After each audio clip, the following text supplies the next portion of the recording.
Welcome to Hood Champion Boxing Sports. In boxing, you find a way to win or you find a way to lose. Can AJ beat Hrgovic? That's the question being thrown around. I personally think the question should be, can Hrgovic beat AJ? Because AJ should be the favorite and Hrgovic should be the guy who's challenging him and the person who's not really proven yet. And that's who we should be questioning as far as what he can really do in the ring. But understand this, Hrgovic can really fight. And I think everybody agrees that Hrgovic brings a lot to the table.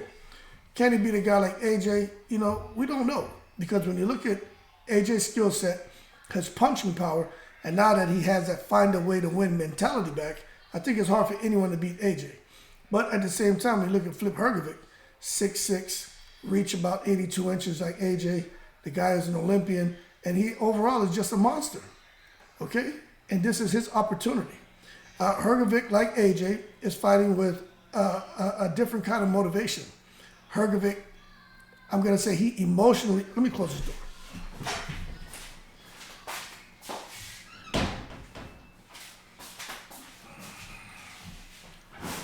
That's the thing when you got all them kids. But Hrgovic, I think he emotionally fell off when he lost his father. But he has once again regained that find a way to win mentality as well. And I think what you're going to see are two guys in here who are like, I belong here. I belong at the top of the heavyweight division. And I just don't think they're going to give up any ground when they get together and fight. But what I will tell you is Hrgovic, and there's an article published on BoxingScene.com, and let me see if I can share that with you.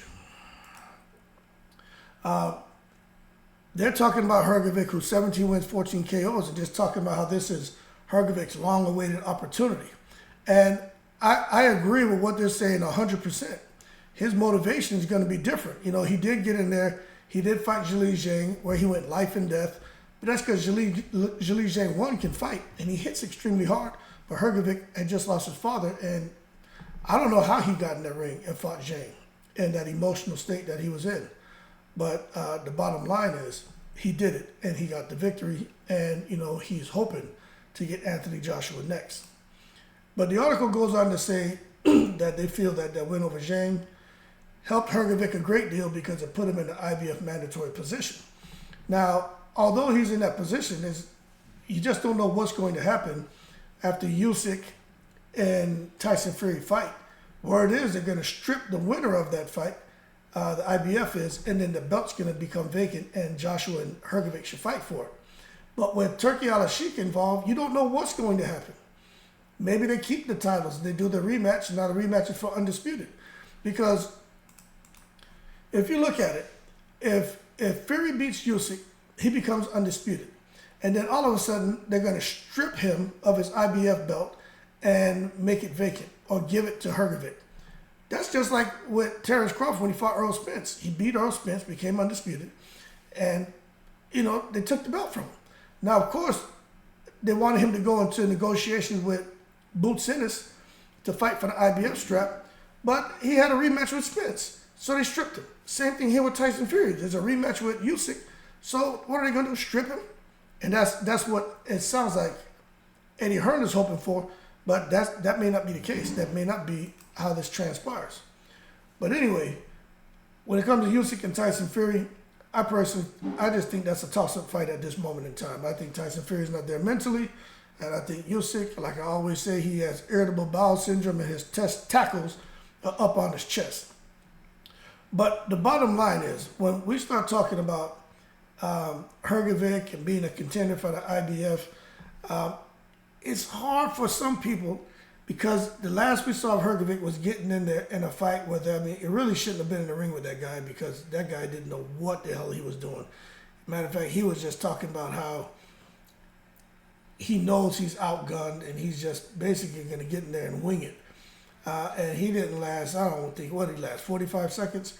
But Hrgovic got him out of there, really didn't get any work. And then to think Hrgovic's going to go after one round into a fight with a guy like Anthony Joshua, that's kind of like Deontay Wilder coming back, getting a fight with Helenius a couple minutes, taking some more time off and coming in and fighting Joseph Parker, who's been active. It's the same thing here. Hrgovic gets one round with this guy who's from Australia, and then coming now think he's going to get in a fight with an active AJ, and to think he's going to beat him. He has all the intangibles to make the fight interesting, but I'm just not sure he's been active enough, and I'm not sure if he's going to be able to pull off that win. But he has everything it takes to at least make the fight very interesting. Now, continuing on, when they talked to Hrgovic about it, Hrgovic said, and I'm just going to read it to you. He said, "I hope so. It's not about me. It's not about him."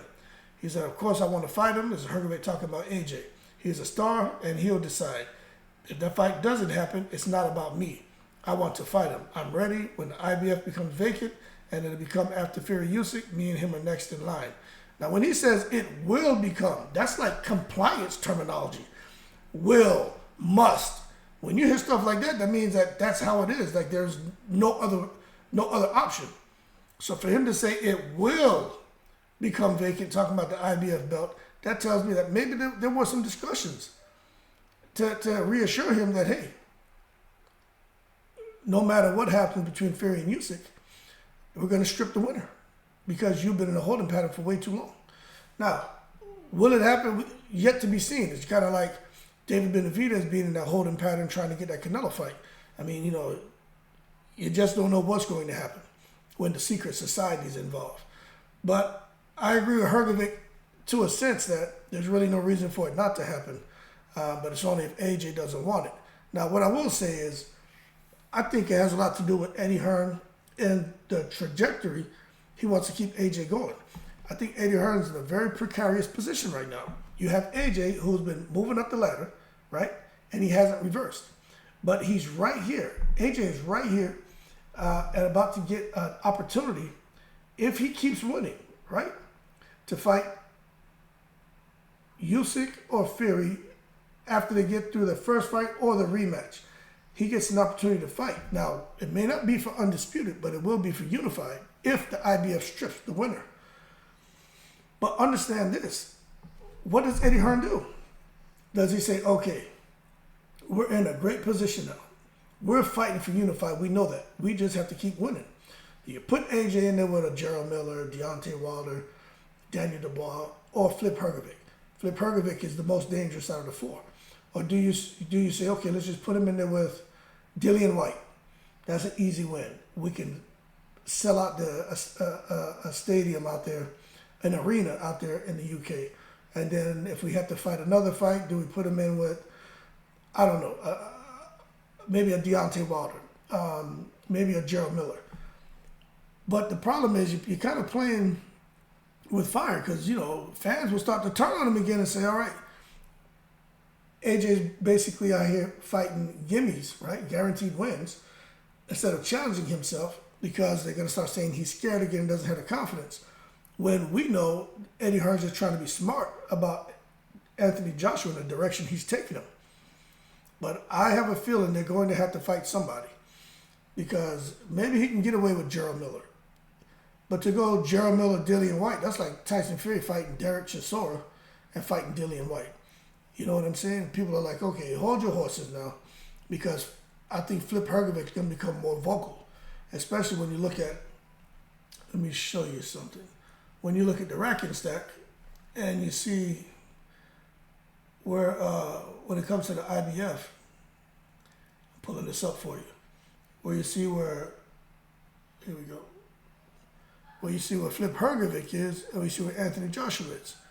So you see here for the IBF, Usyk is the champion. Flip Hrgovic is the mandatory. Number 2 position is vacant. Anthony Joshua is ranked number 3. So you could see Daniel Dubois fight Flip Hrgovic if Anthony Joshua chooses to do something different.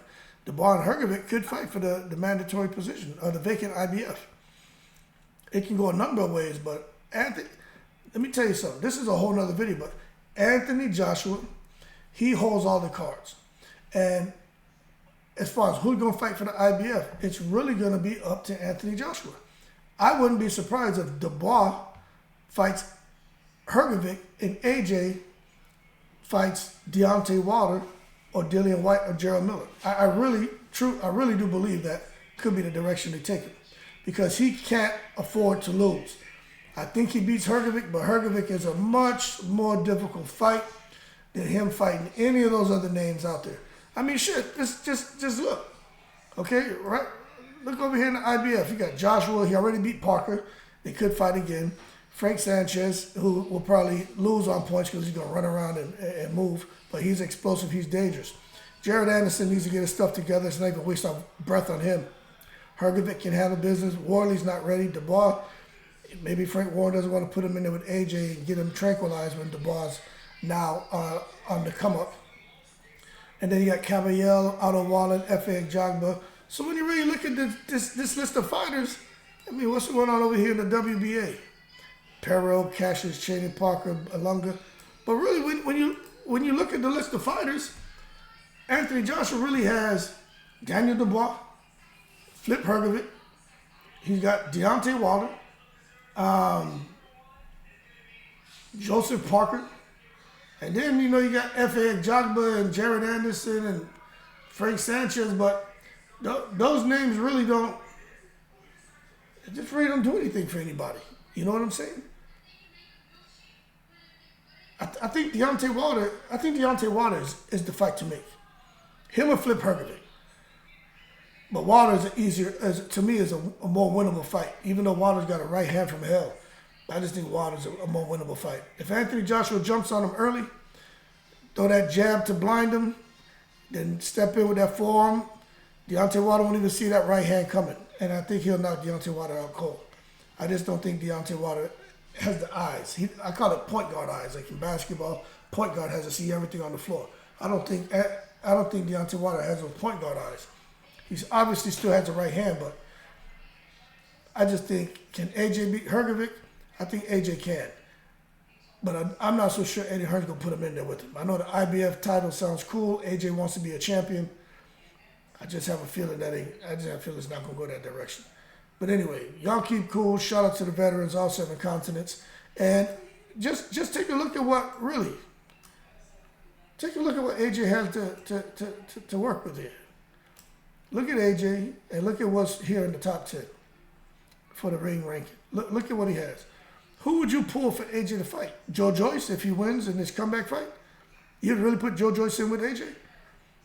You got Anderson, you got Wilder, Hrgovic, and then those other names, Dillian White, Miller, you got Frank Sanchez. But really, as far as who's going to be available, it's Wilder and Hrgovic are the two who will probably be available. And Gerald Miller. And Dubois is trying to do something, but really it's really Wilder, Miller, or Hrgovic. But anyway, y'all keep cool. I'm in the breeze.